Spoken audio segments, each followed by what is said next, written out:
Welcome back to the Dyslexic Maverick. I am so excited for our guest today, Mara Ryan. She has become a dear friend over the past couple years, and we actually found each other on LinkedIn, I believe. And Mhm. so it's just been such a cool journey to watch Mara grow, and I could not be more excited. So this is a really special day for Mara as well. She's releasing a book, and so we're going to be talking about that and just digging into everything related to her family and what inspired the book. But she is a really passionate advocate for dyslexia and ADHD, a mom of three kiddos, a wife, and she's a published author now as well. So please welcome Mara Ryan to the Dyslexic Maverick podcast. Thanks, Nancy. I am so excited to be here. I am so excited to have you. So, what I kind of teased in the intro was that your book officially went on pre-sale today. Yes, it did. Finally, it's in the world. That is so awesome. So I saw on Instagram that it started with like a bedtime idea. Can you tell us more about that? Yes. Well, it was actually the middle of the night. um, Earlier that day, my middle daughter, had come home from school and she was totally deflated, which was quite out of character for her because she's my kiddo that loves learning. She's never really bothered about much. And she was deflated. And so it took some probing and some questioning to figure out what on earth was going on. And she finally admitted, Mom, they're making me read baby books at school. And I didn't totally understand what she meant by that. And so we dug in a little bit more. And she finally said, my friends are reading chapter books and they're reading books that look cool. And my books are baby books. And I soon realized, the books that she was being asked to read, she could confidently read. They were at her right reading level, but her reading level was lower than her friends. And so the books appeared from a graphic standpoint to be books for preschoolers or kindergartners or first graders while she was in second grade. And so later that day, my husband and I tucked the girls in. And like most parents do, after the kids were sleeping, I pulled out my computer and I went to Google and I went to Amazon. And I thought, you know what, I can solve this. I'll buy books for her classroom. I'll buy books for school. And so I searched for dyslexia-friendly books with cool graphics. And I found some, but I have to be honest, it was very slim pickings. And it was that moment where I'm going, this is not that hard to solve for. This is not rocket science. Why are there not easy reader books with cool graphics? Yeah, you're so right. And I think at one point you reached out to me and you're like, "Nancy, tell me the books." Yeah. Right? And I'm like, Yeah. "Ugh, I really like I gave you a couple options, but I don't think that they're honestly dyslexic friendly. I think they just kind Right. of like were a little bit easier maybe to read and like maybe like the phonics was like a little bit more basic, but they weren't Mhm. dyslexic friendly by any means. Like they weren't Right. written for that. And Right. so I mean, I just love how and I feel like this is such, like, a trait with neurodivergent brains, but you just took the bull by the horns and, like, made it happen. Well, thank you.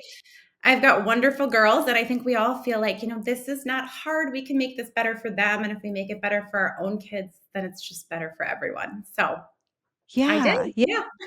that is absolutely amazing. Can you talk a little bit about, like, the process? Like, so it's called Lucky Dog, and I've actually got a copy here. Thank you for sending Yeah. it. It's beautiful. Like, the pictures, Thank like, you. it is I mean, both my kids were in awe of it when they opened up the package, last week and were Oh, like, "Oh my gosh." And I actually love it, like, as a coffee table book, honestly, in my office. I think it's really pretty. perfect. Although I know Perfect. that's not, like, the audience you're going for. Can you tell me a little bit about, like so, like, it's called Lucky Dog, but, like, how did the story evolve? Yeah. I mean, it was kind of two things colliding. About the same time, my daughter had come home just so upset. It was about the same time that we were saying goodbye to our beloved dog of 10 years. And that was truly one of the first losses that my three daughters had been through. And they struggled with it far more than I would have ever imagined. And so, I kind of set out thinking, oh, how can we do something that's therapeutic for them to really kind of honor our dog? And so we did. We sat down and we started brainstorming what we loved about our dog, memories we had about our dog. And initially I was like, well, we'll write a poem. We'll write a poem that rhymes because my girls are really good at memorization. My middle daughter, if something rhymes, she can read it. And so that's how it started. And then I shared it with my husband. And bless his heart, he said, why don't you just make this into a book? And at first I was like, okay, I'll make a book for our family. This will be great. They'll love it. It'll be a tribute to Lucky. And he said, no, make it for everyone. So I did. I kind of went down this path going, I just want to do this quick. I'm going to self publish. And so took the poem and then started applying some of the principles that I had learned about what would help with readability for kids with dyslexia. From there, I reached out to a dear friend who I'd worked with in corporate America. He's a wonderful graphic designer, art director. And I reached out to him secretly hoping he would say, yes, I'll help you with this. But I approached him going, do you know any illustrators in town that could do this for me? And without hesitation, he said, I will moonlight this for you. I've got kids with ADHD and dyslexia, and I understand the need. And so it was like the stars aligned. And from there, the process, it went so fast, it went so smooth, and now it's out in the world.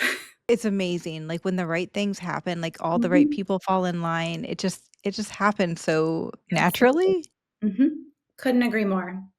So can you tell us, like, a little bit about the actual book and, like, what dyslexia-friendly kind of means? Because I think a lot of parents probably, like, they may have even heard the term, but they don't really know what would go into that. Yeah, and it was and admittedly, I'm a business and marketing expert, so that's one of the things I struggled with. I'm like, "I'm not an expert in this. Can I be doing this?" And I finally got to the point where I was like, "You know what? If this is helping my daughter and my daughter can read it, and I have done research on what basic principles I want to include to make this easier for her, then it's fine to put in the world." And so I will say, I mean, a lot of it is font. There's specific fonts that are just easier to read for kids and adults with dyslexia. A lot of it's formatting and spacing. Making sure that start colors are hard. So oftentimes, I mean, I think you shared with me once, try colored overlays. And so that was a piece, we made sure not to have a white page with black font. There's a lot of visual storytelling. So the imagery in the book helps tell the story. And then rhyming and decodable words. The rhyming makes it fun, but it also makes it easier for kiddos to read. So it was really applying some of these basic principles where I'm going, this should just be in all children's books, right? It's not rocket science, but applying some of those basic principles to this book. And I did, seek out feedback from individuals who have a much better understanding with how to teach phonics, how to teach kiddos to read than I do. And I leaned on my daughter too, to ask her, well, what do you think? What do you think? How would you read this? And she had such fun being part of the process as well. That is so awesome. There's a saying, in the, like, disability community that it's more, "Don't create it for us without us." And so, Yeah. like, you have to ask them too, right? Like, what works for you? And guessing is usually doesn't get us to the right result, but, like, we'll tell you what works and what doesn't. Sometimes we don't even know why it works or doesn't, but we can tell you if it does, right? Yeah, I love it. It's such a great, like, way to honor your daughter and, like, make her feel like she's I mean, she absolutely is, like, all 3 of your kids are amazing, but, like, just, like, she's, like, such a big part of a story that's gonna, like, live on, like, far beyond her 2nd grade year, right, or 3rd Yeah. grade, or I mean, that's gotta be absolutely, like, just special and unique in her own way. Are you thinking about creating more books? The million-dollar question. I hope so. My girls are just already itching with ideas, and I've got a list of ideas, but launch day is today, so we're gonna see how today goes and the next few months unfold, but I mean, I would love to. I think this has been such a fun process for all of us, for my family, working with my illustrator, so I do have high hopes. Yeah, I feel like an ADHD book would be, a good one as well. 'Cause so many kids that are dyslexic also struggle with ADHD, Yeah, and, I think that there's some of that in your family as well, and so, absolutely. um, it's such a those school years, like the early school years at 1st, 2nd, 3rd grade, they're so tough for kiddos, and Mhm. honestly, I remember my kids going through the same thing of, like, they wanted so badly to read those chapter books and Mhm. just to be And to be like their friends, right? Yeah, to be able to hold the same books as their friends or at least, not feel different. we'll obviously share all the links and people can get the Mhm. books, and we'll have all that in the show description and notes, but, even buying a book, even if you don't have a child who's in 2nd or 3rd grade, buying them for classrooms in your local Mhm. area, local libraries, like, you can do so many things to get these books out there too. In Yeah. our community, we have, like, these, like, mini libraries that are, like, on, like, random street corners, and they're Yes, like little homes. yes. So do I we. thought about I'm like, maybe I could, like, stick a couple in a couple different of There you go. those, Yeah, yeah. Yeah, I think it's such a great idea, and I'd love to back up and just kind of, like could you share a little bit more about, like, your motherhood journey of yeah. parenting and growing these 3 wonderful, kiddos, have differently wired brains and maybe, like, a little bit of that, like, personal journey for you? Sure. I mean, I think as parents, none of us are prepared for or know what our parenting journey is going to evolve to or look like. But we've had a bit of a ride. I mean, each of my 3 girls have had their own learning styles, their own health journeys. When my oldest was young, she had severe food allergies, and that inspired me to I wasn't satisfied with the care model that we had here locally, and that inspired me to really dig in and try to recreate a pediatric food allergy care model. We then welcomed my youngest, our third daughter, and she was born a micro preemie. She was born very early, actually, the day our state went into lockdown. And so plans entirely changed. Her kind of story had inspired me to get much more involved with Children's Hospital. And so I've chaired our gala the last 3 years as a way to give back. And I vice chair our foundation board just to give thanks for the care that they gave our entire family, but specifically my youngest during her 4-month NICU stay. And then really learning more about ADHD and dyslexia as, my daughters hit the second grade level. That's really when things kind of came to fruition. And that's how Lucky Dog was born. It's really finding a way that can support my daughter in her journey. And that's how that came about. But yeah, each one of them has had their own unique story.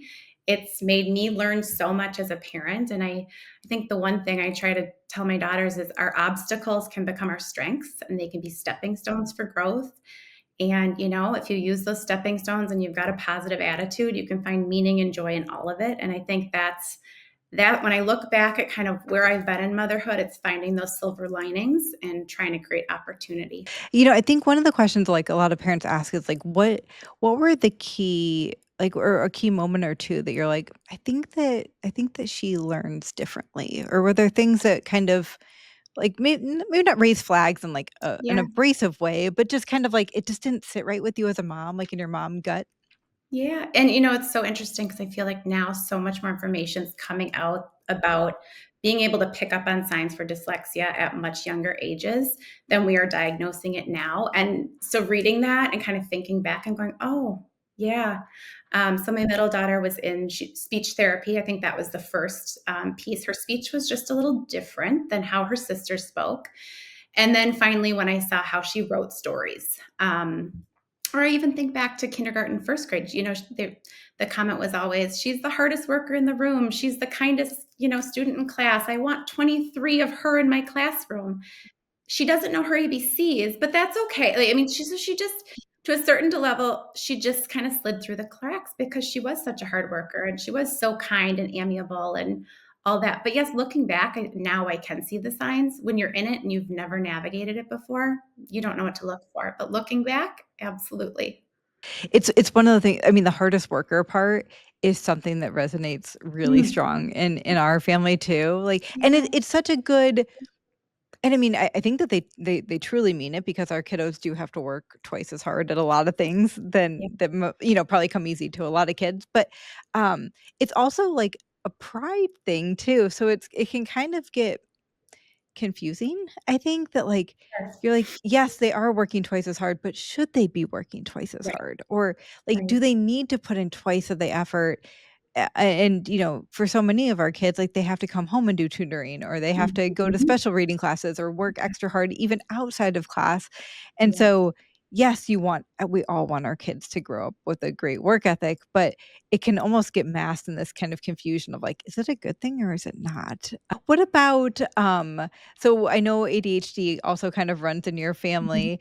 Any challenges with that? Like as a mom, I read a quote last night on the internet, which I shouldn't be on the internet past like 7 PM. This is what happens. But um it was like the parent of or the it was actually a spouse that wrote like being the non-ADHD spouse in the relationship is really hard. And I know we're talking more about kids today, but Mhm. I mean, you're probably the neurotypical one in the family, I would venture to Mhm. guess.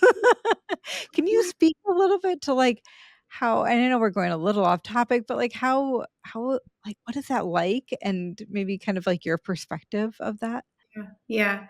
My husband actually joked with me today, my executive functioning skills are probably like beyond what a normal so we've got that and we've got both ends of the spectrum. And I'm a firm believer that, God gives you what you need in this life, right? I am learning so much through my kids. But as a mom, yeah, I mean, I will say when you don't relate to somebody, or I relate to my kids, but when you don't relate to how their brain's thinking, it is this whole, there's so much learning and so much understanding and empathy that has to take place because it's just not how you're wired. So I've certainly learned a lot, and I'm grateful for everything my kids have taught me. God gives you exactly what you need, just like you said. Yes. I mean, truly, it's like, sometimes you're like, "Oh, I did need that." You're Right, not right. you're not really prepared for it, but Yeah, and it also kind of shows us where we are. Just sometimes I think our own strengths get buried when we just take them for granted, and for then sure. when you see other people struggling with, like, executive functioning type things or, Yeah, getting their shoes on and getting yeah. their backpacks packed and all that good stuff, you're like, Morning routines. Yep, yeah. yep. Yeah, and then the big emotions that come with it. I mean, Yeah. you know, it's a lot for a mom, and then to not like you said, like, it's not like you don't relate to your children, but, like, there's a different level of, like, "Wow, this is intense." Like, you Mhm. can see it, the intensity. So tell me, like, I'd love to know just, like, a little bit more about, like, the book writing process. It sounds like it was super simple, but, like, were there challenges or, like, were there points where you're like, "I don't know, like, maybe this just isn't gonna work?" You know, I I mean, for me, it was more, and I think as women, a lot of us deal with this, but the imposter syndrome. I'm going, well, I'm not a teacher. I didn't go to college to know how to write for kids with dyslexia. I'm a mom. And then I also had to flip the script on myself and say, well, maybe that's my superpower, right? Like I can help my child. I maybe don't have this, but I can get the expertise from people I know, and I can focus on what I know about my child. Because when I started doing this, this was really just going to be a book for our family. I'm thrilled that it can help others. Yeah, no, it's amazing. I mean, the imposter syndrome is so real, right? And it sneaks Mhm, up in mhm. such weird ways. Like, it's like, Yeah, I was just trying to write a book for my family. Like, what's going on here? right, right. And you're so accomplished, like, in the corporate world. Like, I mean, like, you've had it's so good to hear, I think, like, women say that and men Yeah, too, but, like, hey, we all struggle with this, and we all question, right, like, "Am I good enough for this?" right. Am I educated enough to write a children's book? I mean, that's what was going through my head, and I'm going, I've got plenty of education. I just need to do it. So it was overcoming some of my own hesitations and So I would love to just kind of hear a little bit more about, like, what do you hope as far as, like, from, like, a mom's perspective, what do you hope it gives to kids of the future that are picking up the book? mm, that's a good question. I really, I want them to be confident and proud, and find a joy of reading because I think it's easy to say, like, oh, I think one of the beautiful things about kids with dyslexia, or what I've come to realize, is the superpowers are in them finding workarounds for everything, right? They might not be the best reader, but they've got all these other gifts that if they focus on their strengths, they do amazing things in the world. But I think getting through school, reading is such a big part of it. And iPads and audiobooks are one thing in school, but at the end of the day, the teachers want them to go to the library and get a hard or soft cover book out of the library. And so I really just hope this is something that kids can feel confident reading.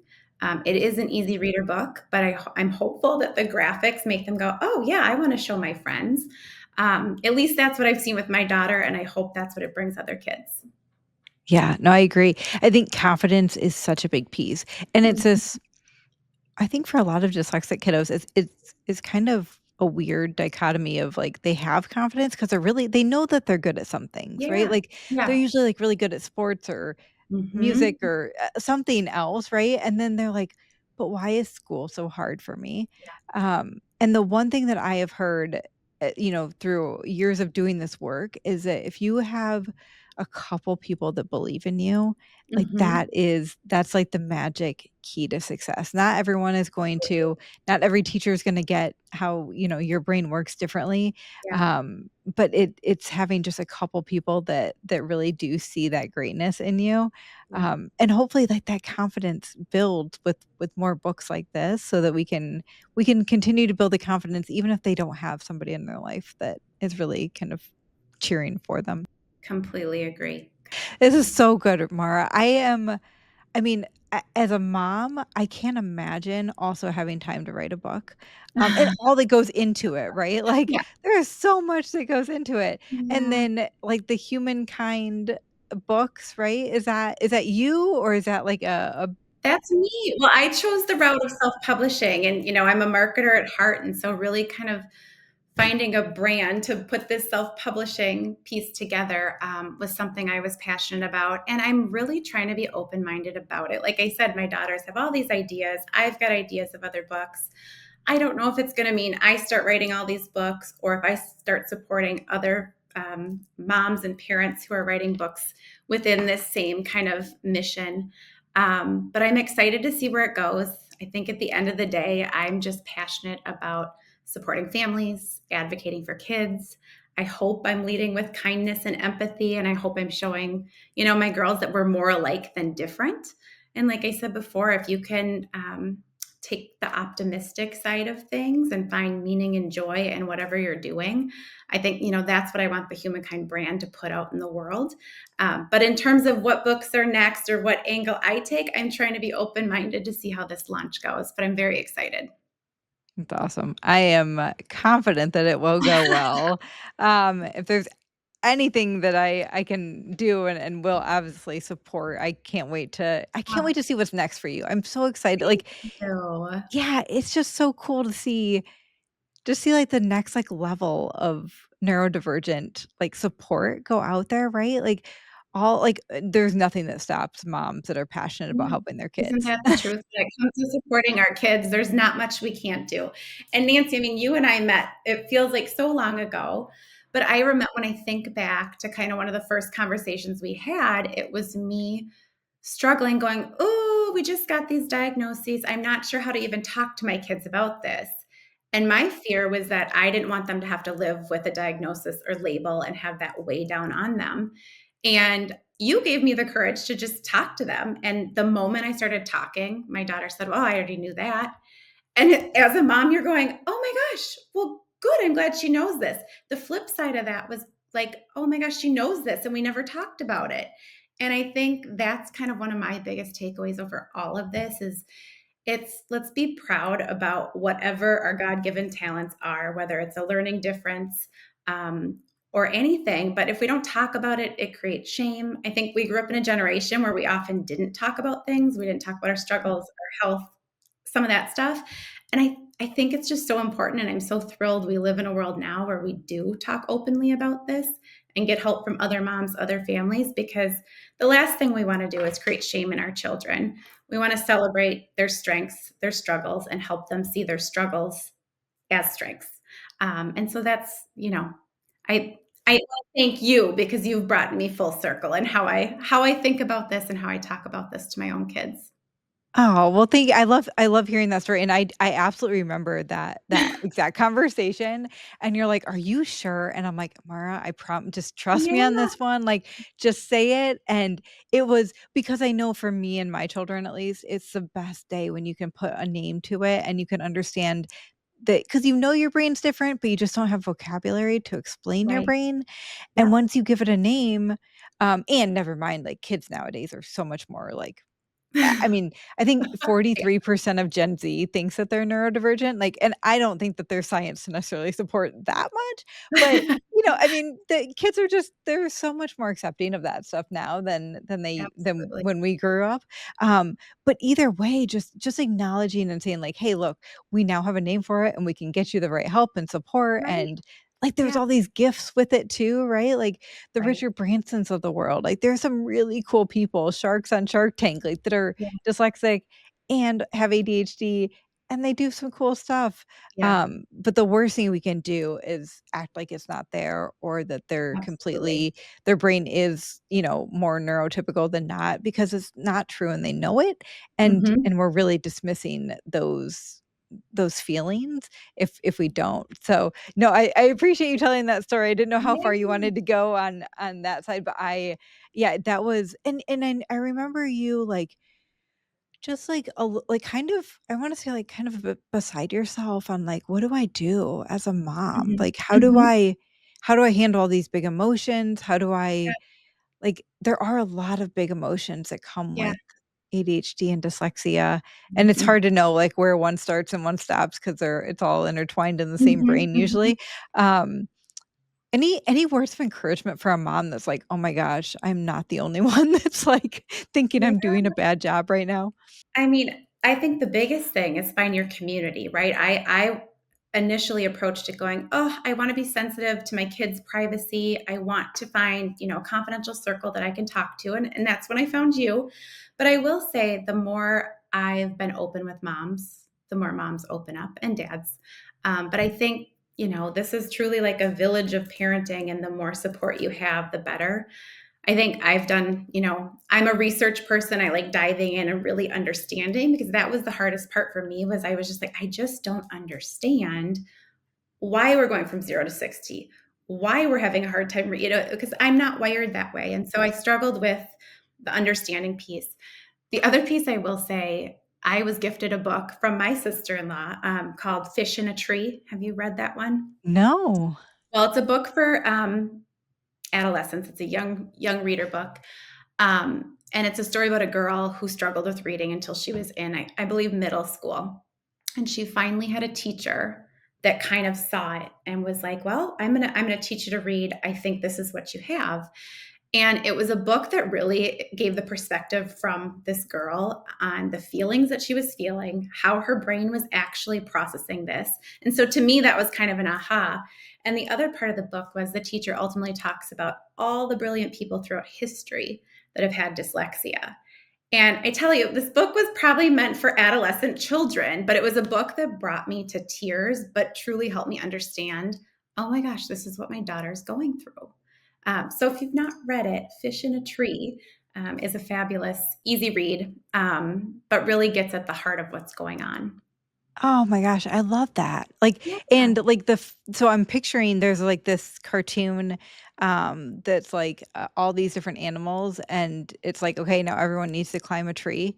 And, like, some animals can do it, some but doesn't mean that the animal's not smart, right? And so, like, I'm picturing, like, that cartoon as, like, the inspiration. I'm totally making that up. I have no idea if that's the case, but, I will definitely Yeah. find that book and also put it on our website too, because I think the more books, and to your original question of why you reached out, months ago, Mhm. like, what books can we support our young readers with? Yeah. And at all ages, right? Like, there just needs to be more of that. And if we see ourselves in books, I think it just brings it to life even more. And some of us, like, just pour into books because we're not really, like, we're a little bit more introverted than extroverted, and that's, like, a good Mhm. way for us to connect too. Yeah, So well, and I also think children's books are a blessing to us parents, right? If there are tough topics or conversations you need to have, a children's book is such a good tool to open the conversation or read the book and have a conversation at the end. But I don't know. I love a good children's book, especially when there's a meaning or lesson in it and it can help us, understand and make sense of tougher topics. I absolutely agree. It's so funny because I've, on this is just me being honest, I've always dreaded reading to my kids because it's just, like, so choppy, and then, like, literally, like, it got to, like, the point where they're like, "That wasn't the actual word," and I'm like, "Yeah, I know, but it was close, like, it had the same meaning." And it's, like, bringing back all of, like, the trauma from me, right? Like, Yeah. just, like, reading it out loud, and then it's slow, and then my husband's looking at me like, are you like, not like, I mean, kind of judging maybe, like, unintentionally, like, "Are you trying to be that slow? Like, are you being slow for them?" And I'm like, "No, this is it, man. Like, this is how it works up here." Well, Nancy, my daughter's tutor has a line and she says, reading with your ears is the same thing as reading with your eyes. And she says that to say, audiobooks are wonderful. And I will say that's been super helpful for my daughter too. She might not be able to read the books that her friends are reading. They might be too advanced, but she can listen to them. And if she listens to them, she's retaining it and she's able to have conversation with her friends and say, I read that too. I know this about the character. And so that builds confidence and joy of reading, even though she didn't read them with her eyes. She read them with her ears, and that counts too. Absolutely. I heard an advocate that I had to hire into the school once, she came in with me and she was like, "Look, you wouldn't take away a book from a child that was blind because, like, reading from Braille with hands is not like, that's Yeah, still reading. Same thing with audiobooks, it's still yeah, reading. If you still need read. glasses, it doesn't like, they're just different supports that we all need." Um, and I totally agree. The best thing my youngest, struggles a little bit with reading, but I mean, his like, the intellect level, he goes to a classical academy, and it's just, like, intense, like, learning, and Mhm. he can retain far beyond his reading level, right? Yeah, Like, yeah, I yeah, mean, years and years beyond, and so I think sometimes we almost don't give our kids enough credit for, like, what they're capable of yeah, retaining, and yeah, audiobooks make that possible for every kiddo, right? Like, you right. can usually retain and understand more than any reading level that they're Mhm. at the point, so, Yeah. and a lot of libraries are going to like, they have, like, either, like, the old school, like, MP3 players or CDs. I know at one point we brought in, like, CD players for the kids' reading classes just Sure. so, like, they had, like, multiple kids because if 1 out of 5 kids is dyslexic in every class, it's not just our child that's Well, struggling, right? exactly, and that's diagnosed. So there's a lot of kids out there that are struggling with reading that may have dyslexia but never get diagnosed. So I agree. Yeah, yeah. Oh my gosh. Mara, it's so good to see you and You talk with you too. again. Oh my gosh, Oh, it is thank just you. such a I am so excited. I feel like there are more books coming, whether it's in Ah! the Humankind brand or by you and your girls. I feel like Thank I can't you. wait. I've got some ideas too. I'm like, "Oh, maybe we could do something together. There we That'd go. be fun." We're gonna stay in touch. You have been just like a blessing to my family, so thank you for being part of our journey. Oh, thank you, and it's been so fun watching you and even working with your husband. I love doing parent Yeah. coaching. When it's the 2 of you guys together, you are hilarious. I mean, it is I just you guys are great. You're a great family. Hopefully, Oh, we get to meet in person someday. I would love that. We'll figure that out. Absolutely, absolutely. Well, thanks again, Mara, and just for Thank everybody, you. I will put the Lucky Dog link to the book in the show notes. Please go support Mara, buy a copy or 2, at least for your local library or for a kiddo, that's up and coming with reading. Until Thank next time, friends, brace that unique brain you've been given. Thanks for listening. If you like this episode, I would love it if you would consider subscribing. It is literally the best way you can support our work here. And if you're feeling extra generous, take a screenshot and tag us on social with one of your takeaways from the episode. Until next time, friends, embrace that unique brain you've been given.